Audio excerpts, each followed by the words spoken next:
আমাদের ছাত্ররা ঢাকা মেডিকেল কলেজের যে ভৌত অবকাঠামোগত যে ঝুঁকি আছে হোস্টেল এবং একাডেমিক বিল্ডিং, সেটা নিয়ে তারা একটা দাবি তুলে আন্দোলন করছে। তাদের যা দাবির সাথে ঢাকা মেডিকেল কলেজের প্রশাসন তথা শিক্ষক মণ্ডলী 100% একমত যে ঢাকা মেডিকেল কলেজের এই অবকাঠামোগত দুর্বলতা কারেকশন হওয়া দরকার। কিন্তু আমাদেরকে আগে বুঝতে হবে যে এই জিনিসটা একবারে হয় নাই। আপনারা সবাই হয়তো জানেন যে বিগত 15 বছর ধরে ঢাকা মেডিকেল কলেজের হাসপাতাল এবং কলেজ ভবনকে 5000 বেডে উন্নীত করার যে একটা স্বপ্ন সাক্ষরের একটা মেগা প্রকল্প নেওয়া হয়েছিল 22 থেকে 26 কোটি হাজার কোটি টাকার বিনিময়ে, সেই প্রকল্প কিন্তু বাস্তবায়ন বা ইভেন একনেকে পাশ গত 15 বছরে হয় নাই। সেই মেগা প্রকল্পের স্বপ্ন দেখানোর কারণে কোনো বড় সংস্কারও কিন্তু ঢাকা মেডিকেল কলেজে আর হয় নাই, যে কারণে ঢাকা মেডিকেল কলেজের একাডেমিক ভবনের বা ছাত্রদের হোস্টেলের এই দুর্দশা। এর ভিতরে ঢাকা মেডিকেল কলেজের ফজলে রাব্বি হলের মেইন বিল্ডিংয়ের 4 তলার অবস্থা খুবই খারাপ, যেটা আপনারা দেখে আসছেন, এবং সেই 4 তলা পিডব্লিউডি কর্তৃক পরিত্যক্ত ঘোষণা করা আছে। আজকে যে ভবনের ভগ্নদশা নিয়ে বারবার সোশ্যাল মিডিয়ায় আসছে, সেই পরিত্যক্ত ভবনের ছবি। বাস্তবিক অর্থে এই পরিত্যক্ত ভবনে কোনো ছাত্র থাকার কথা না।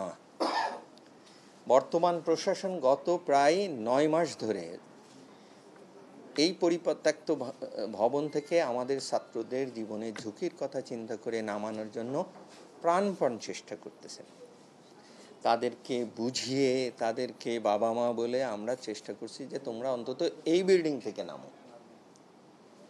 তাদের যে দাবি করা হচ্ছে তারা কোথায় নামবে, সেটার জন্য আমরা জানি ঢাকা মেডিকেল কলেজের আরও 3টা ব্লক আছে এবং বাকি ফ্লোরগুলো এখনও পরিত্যক্ত ঘোষণা করা হয় নাই। সেখানে আমাদের ছাত্ররা থাকে, কিন্তু এখানে ছাত্রদের ভিতরে সিনিয়র ছাত্রদের একরকম চাহিদা আছে। কেউ এক রুমে 2 জন থাকতে চায়, কেউ এক রুমে 3 জন থাকতে চায়, তার চেয়ে বেশি থাকবে না। কিন্তু সবাই যদি নিজেরা অ্যাকোমোডেটিং হতো, আমার ঢাকা মেডিকেল কলেজে যে নতুন ব্যাচ আসার কথা, সেই ব্যাচ মিলে ওরা 6টা ব্যাচের ছাত্র সংখ্যা 755 জন। ওই 4 তলা বাদ দিয়ে যে গণরুমের কথা বলা হচ্ছে, সেই গণরুম বাদ দিয়ে ছাত্ররা যদি আমাদের ডিস্ট্রিবিউশন নিয়ে থাকে, আমরা বাংলাদেশি স্ট্যান্ডার্ডে, আমরা বিদেশি স্ট্যান্ডার্ডে পারবো না। 766 জন ছাত্রের অ্যালটমেন্ট দেওয়া সম্ভব।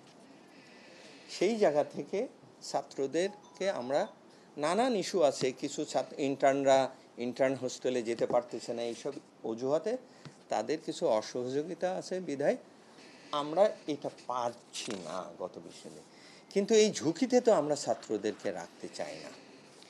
সেই জন্য প্রথম কাজ আমাদের দরকার, আমাদের ছাত্রদেরকে এই ঝুঁকি থেকে মুক্ত করা।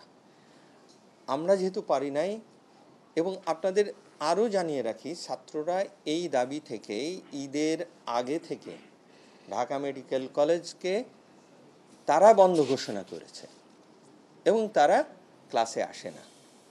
কথাটা আমি আর একটু ক্লিয়ারিফাই করতে চাই। আমরাও ছাত্র জীবনে ছিলাম, অটো ভ্যাকেশন নিতাম, ছুটির আগে 1 দিন বাড়ায় নিতাম, ছুটির পরে 2 দিন বাড়ায় নিয়ে ক্লাস বর্জন করতাম। কিন্তু তারা আমাদের এই বিল্ডিংয়ে তালা লাগিয়ে কলেজ বন্ধ ঘোষণা করেছে, যেটা আসলে তাদের করা উচিত ছিল না। তারপরেও আমরা ছাত্রদের আন্দোলনের সাথে আছি, কারণ আমরা চাই এই বিল্ডিংগুলো উন্নতি হোক, আমরাও এই ভঙ্গুর অবস্থার ভিতরে থাকতে চাই না। সুতরাং সেই বন্ধ ঘোষিত, তারা ক্লাসে অলরেডি ছিল না।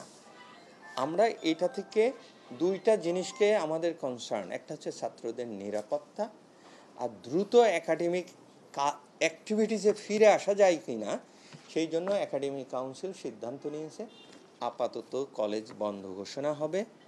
ছাত্রদেরকে 24 ঘন্টার ভিতরে হল ত্যাগ করতে হবে এবং অন্তত ওই 4 তলা থেকে আজকেই ওদেরকে সব নামতে হবে, এবং পরে হল সব খালি করে দেওয়ার পরে শিক্ষকরা যেভাবে হলে সিট বন্টন করবে সেই বন্টন অনুযায়ী ছাত্ররা যদি ওঠে তাহলে আমরা একাডেমিক কার্যক্রম শুরু করতে পারবো। এই হচ্ছে একটা দিক। আরেকটা দিক যে আর কি কার্যকর ব্যবস্থা গ্রহণ করা হয়েছে। ইতিমধ্যে ছাত্রদের এই দাবি নিয়ে প্রশাসন থেকে মন্ত্রণালয়ে আমরা প্রতিনিয়ত যোগাযোগ করছি। মন্ত্রণালয় থেকে সিদ্ধান্ত হয়েছে আগের মেগা প্রকল্প আর হবে না। মন্ত্রণালয়, আপনারা হয়তো জানেন না, ইতিমধ্যে 19টা হোস্টেলের কাজ 19টা মেডিকেল কলেজে শুরু, একদম তার ভিতরে 17টা হোস্টেল তাদের ভিত্তিপ্রস্তর শুরু হয়ে গেছে 17টা মেডিকেল কলেজে। বাকি 2টা হোস্টেল যে মেডিকেল কলেজে হওয়ার কথা ছিল আসলে সেই মেডিকেল কলেজে লাগবে না। সেই 2টা হোস্টেল ঢাকা মেডিকেল কলেজের অনুকূলে স্বাস্থ্য মন্ত্রণালয় বরাদ্দ দিয়েছে। যেহেতু সেটা একনেকের ব্যাপার, সেটা একনেকেই উঠবে বলে আমরা আশা করছি। এই বিষয়গুলো ছাত্রদেরকে জানানো হয়েছে। আমাদের অ্যানাটমি ডিসেকশন হল আমাদের খুব একটা মাঝখানে একটা পলেস্তারা পড়ে হয়েছে। সেই ডিসেকশন হলের সংস্কারের পাশাপাশি একটা অংশকে আর আমরা পরিত্যক্ত ঘোষণা করছি। তার প্রেক্ষিতে আমাদের একটা বিল্ডিংয়ের একটা ফ্লোর চিটাগাং মেডিকেল ইউনিভার্সিটির লিয়াজো অফিস ছিল। সেই অফিসে 24 ঘন্টার ভিতরে মন্ত্রণালয় থেকে অর্ডারে ঢাকা মেডিকেল কলেজের প্রশাসনের হাতে হস্তান্তর করা হয়েছে। আমরা অ্যানাটমি বিভাগে সেখানে স্থানান্তর করব। আমাদের একটা নতুন একাডেমিক ভবন আছে, তার টপ ফ্লোরে টিন শেড দিয়ে অ্যানাটমিক ডিসেকশন হল করা যায় কিনা, 6 মাসের ভিতরে স্টার্ট করা যায় কিনা, এগুলোর ব্যাপারে প্রাক্কলন নেওয়া হচ্ছে। এই যে জিনিসগুলো, ইভেন এমনও প্রয়োজন, যদি নতুন হোস্টেল বানানোর জন্য আমাদের একটা টিন শেড হয়তো বিকল্প লাগবে, কারণ হোস্টেলে আমাদের তো পর্যাপ্ত জায়গা নাই, সে সবই মন্ত্রণালয়ের বিবেচনায় আছে এবং ছাত্রদেরকে আমরা টাইম টু টাইম জানিয়েছি। বাট তাদের একটা আশু সমাধান চাই যে আজকেই তাদের একটা হোস্টেলে নেওয়া, যেটা বাস্তবিক পক্ষে আসলে সম্ভব না। আমরা তাদের দাবির সাথে একমত। আমরা চাই তারা একাডেমিক কাউন্সিল একটা সর্বোচ্চ বডি, তাদের সিদ্ধান্তে তারা আমাদেরকে সহযোগিতা করে আমরা দ্রুত একাডেমিক কার্যক্রমে ফিরে আসবো এই আশা করছি।